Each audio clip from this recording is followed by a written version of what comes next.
नमस्कार शेतकरी मित्रांनो, मराठी साईट या यूट्यूब चॅनलमध्ये सर्व शेतकरी मित्रांचं स्वागत आहे. तर गेल्या काही दिवसापासून चालू असलेल्या मराठा आरक्षणाबाबत त्या ठिकाणी निकाल लागलेला आहे. सर्वांना आता जातीचा दाखला म्हणजे कुणबी प्रमाणपत्र आता मिळणार आहे. पण त्या ठिकाणी घरबसल्या तुम्हाला जातीचा दाखला कसा काढायचा, कशी पद्धत आहे, कोणत्या पद्धतीने काढायची याची संपूर्ण सविस्तर माहिती आपण व्हिडिओच्या माध्यमातून दिलेली आहे. त्यासाठी हा व्हिडिओ संपूर्णपणे बघा आणि व्हिडिओ आवडल्यास व्हिडिओला एक लाईक आणि सबस्क्राईब नक्की करा. चला तर लगेच व्हिडिओ सुरुवात करूया.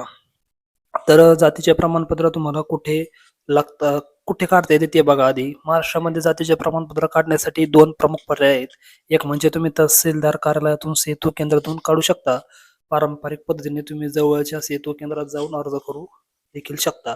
दुसरी म्हणजे आपले सरकार पोर्टल ऑनलाईन म्हणजे घरबसल्या या तुम्ही आपले सरकार महाऑनलाईन.गव्हर्नमेंट.इन या अधिकृत वेबसाईटवर ऑनलाईन अर्ज करणे हा सर्वात सोयीचा मार्ग देखील आहे.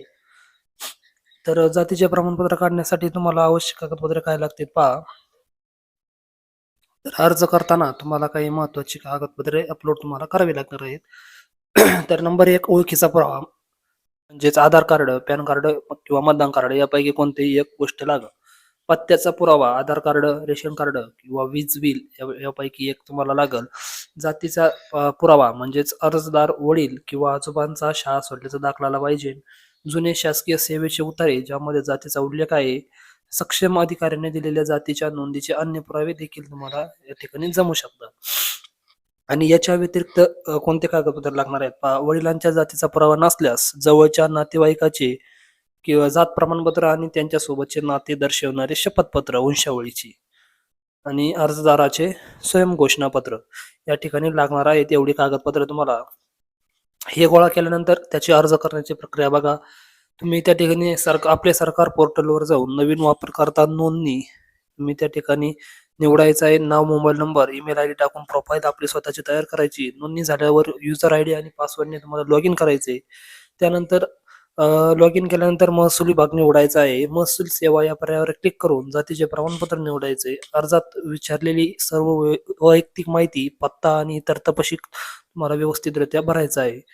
आणि हे सर्व वर नमूद केलेली सर्व कागदपत्रे स्कॅन करून पोर्टलवर अपलोड करायची. प्रत्येक फाईलचा आकार 75 ते 500 केबीच्या दरम्यान तुम्हाला असावा लागणार आहे. तुमचा फोटो आणि सही देखील त्या ठिकाणी अपलोड करायची आहे. आणि शेवट म्हणजे सर्व माहिती भरल्यानंतर ऑनलाईन पद्धतीने अर्ज शुल्क तुम्हाला भरायचं आहे. फी भरल्यानंतर तुम्हाला एक अर्ज क्रमांक आणि पावती मिळेल. ही पावती भविष्यातील संदर्भासाठी जपून ठेवायची आहे. आणि ही सर्व प्रक्रिया पूर्ण झाल्यानंतर साधारणपणे 21 दिवसात तुमचे जातीचे प्रमाणपत्र तयार होते. जर काही कारणास्तव विलंब झाला तर तुम्ही 15 दिवसानंतर पोर्टलवर अपील अर्ज दाखल करू देखील शकता. अशा पद्धतीने तुम्हाला घरबसल्या जातीचा दाखला